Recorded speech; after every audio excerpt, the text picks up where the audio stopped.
Aujourd'hui, je voudrais faire vivre ma passion de l'écriture comme une espèce de contagion. J'ai créé des ateliers slam.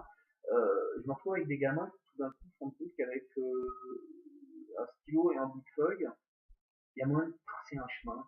Il y a moyen de tracer comme ça une espèce de sillon de vie dans laquelle on va mettre des mots sur ces émotions.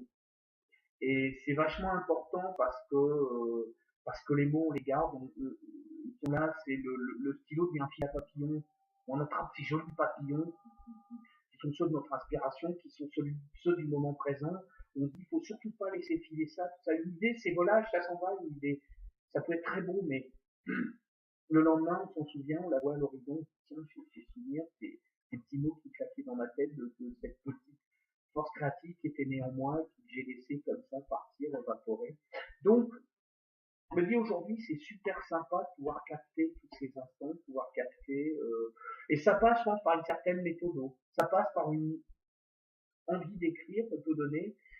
Moi, je sais que c'est parti très loin, très tôt. C'est devenu une vraie addiction aujourd'hui que j'arrête plus, j'écris constamment, c'est devenu comme un besoin.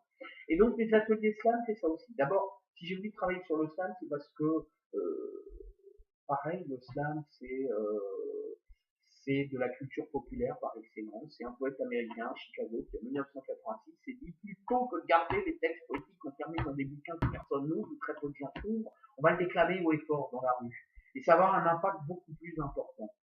Et je me suis rendu compte simplement que quand on crée dans une école ou dans une structure quelconque un atelier slam, les gens sont beaucoup plus réceptifs que si on leur parle de poésie. Voilà. Pourtant, on fait la même chose. Il n'y a que le mot qui change.